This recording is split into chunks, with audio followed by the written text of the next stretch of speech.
que no sé si pueden verse en pantalla en este momento.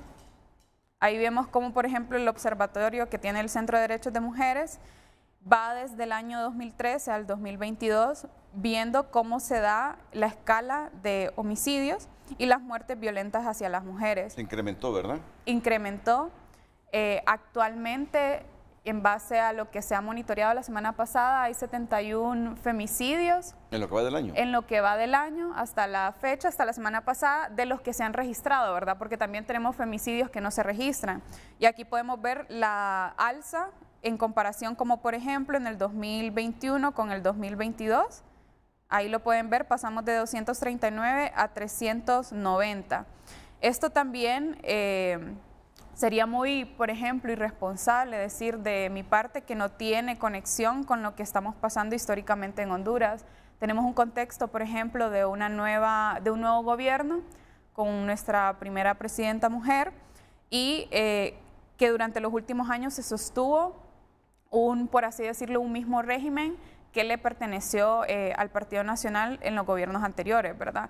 Vemos que también después del análisis de lo que ha conllevado el tránsito del 2022 al 2023, hemos visto, por ejemplo, cómo ha incrementado la violencia en general e incluso ayer la presidenta en su Twitter hacía un llamado al ministro de Seguridad de cómo es posible que la seguridad esté como por así decirlo, invisible ante el incremento de la violencia. Se han dado 2 masacres durante la semana, tenemos la alta tasa de femicidios y no, por así decirlo, no vemos reacciones urgentes en base a esto. Quiero decir algo sobre ese gráfico, si puedo.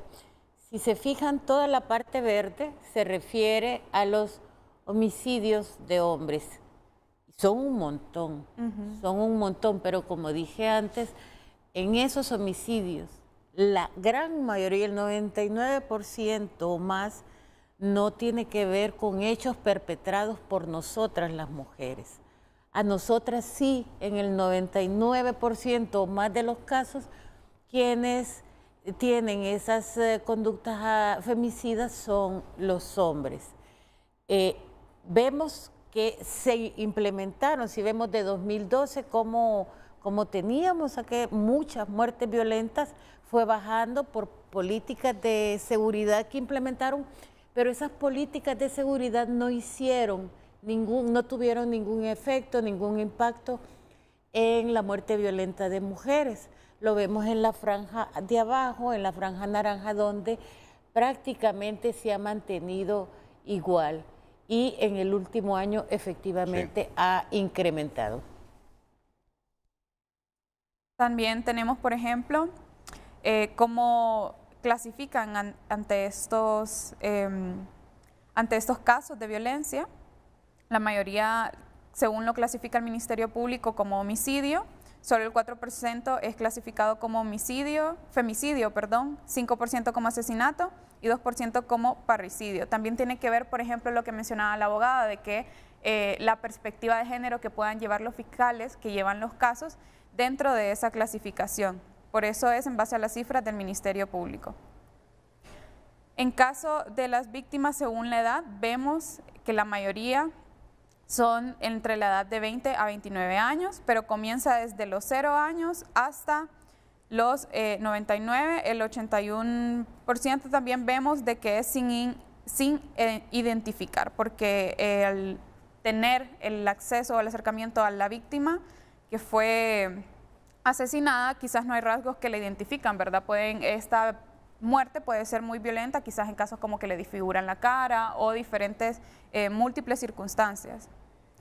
También en el comparativo de los datos del uso de armas, vemos que el 57% de las muertes violentas hacia las mujeres fueron ocasionadas por arma de fuego. Y aquí es bien interesante mencionar cómo se regulan las armas de fuego en nuestro país, porque hay gran mercado clandestino donde las personas pueden acceder a estas armas. También vemos el crimen organizado que siempre porta sus armas. Como decía Regina, no somos nosotras las mujeres quienes andamos cargando un arma con la cual queremos herir intencionalmente a las personas. También hemos observado cómo dentro de la misma cultura hondureña el portar una arma es como simbolismo de macho, de este machismo que atenta contra la vida de las mujeres.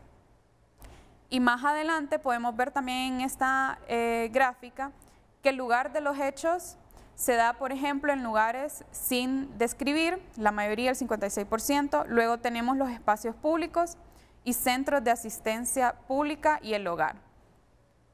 Cabe mencionar también que las relaciones que tienen, por ejemplo, los agresores con las víctimas, la mayoría de veces son desconocidos, otras veces, por ejemplo, puede ser su misma pareja, otras veces puede ser personas cercanas que tienen como, por así decirlo, una cercanía de estar vigilando a la víctima y consecuentemente llega a un punto a donde la agreden físicamente hasta el momento a donde pues la asesinan. Es lamentable que esto ha incrementado.